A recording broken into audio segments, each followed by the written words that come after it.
John, Julie, great to talk to you about the Israeli elections. John, first to you. This is the fifth election in the past 4 years. What makes this election different than the last four?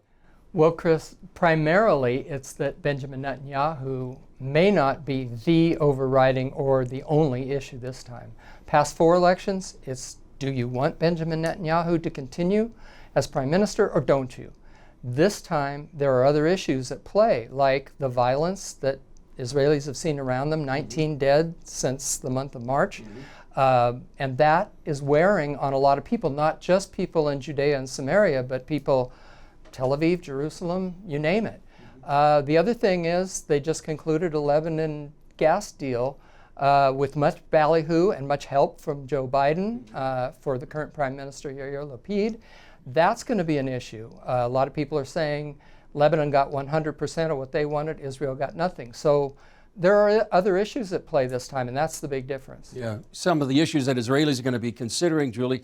What do you think the mood is among Israelis? Do they feel like this is going to be more political gridlock and maybe a sixth election in the next several months? What do you think they're feeling? Yeah, I think Israelis are pretty tired of going to the polling booths. They're also a bit disgusted at the amount of money that's been wasted. Billions of shekels. One analyst said they could have built a few new hospitals for what they've spent on all these elections. I think some Israelis, at least, are confused, don't know who to vote for. I know one of my friends said particularly she was going to vote for Yair Lapid just to give him a chance. I think people are kind of like, they would like to see a new leader come up. You know, there's still, maybe a lot of people are still in favor of Netanyahu. A lot of people are, fed up with Netanyahu, but they're not talking about it, like John said, like they were in the past. But yeah. John, in 1996, you famously called the election for Netanyahu. People went to bed thinking it was going to be Shimon Peres, and they woke up and it was Benjamin Netanyahu. Do you think he can make a comeback, this political comeback? He's now the opposition leader.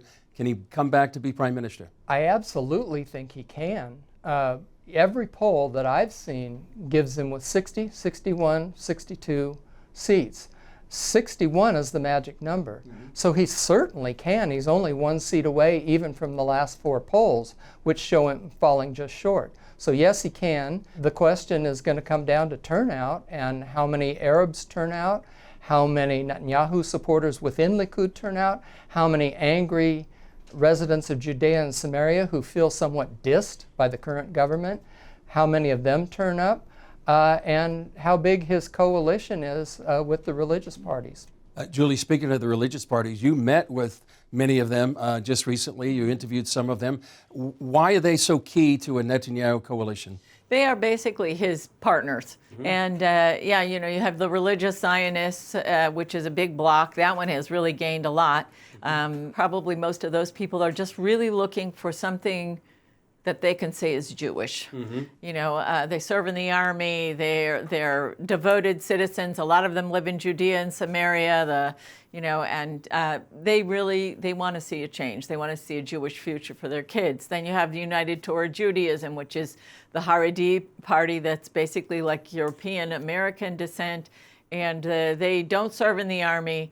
But they're also very pro-Netanyahu. They also want this Jewish future. You have the Shas party, which is more like the Asian, North African Jews, Sephardic Jews. Also, they're religious, but they also have a big support for the poor and those in the periphery and the outer sections. So they all would likely be Netanyahu's partners in a coalition. They all seem to be doing pretty well. And, we'll see. So there'll be several million people voting next Tuesday, but there are hundreds of millions perhaps around the world that are going to be watching and praying. So how can Christians around the world be praying for this election? John, first to you.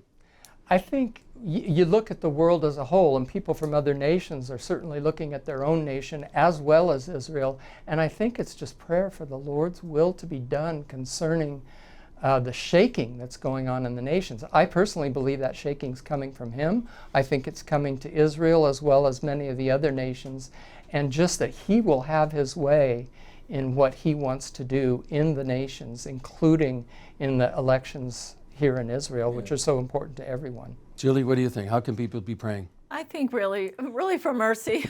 and that God would make a way where there doesn't seem to be a way for actually a good government, maybe something nobody has thought of, one that would not bring division but would bring unity. Maybe that's just my hope, but that's what I would say. Yeah, well, people will be watching and praying around the world, and we'll be reporting. So thanks for your analysis and insight, and we'll be reporting from election headquarters next Tuesday.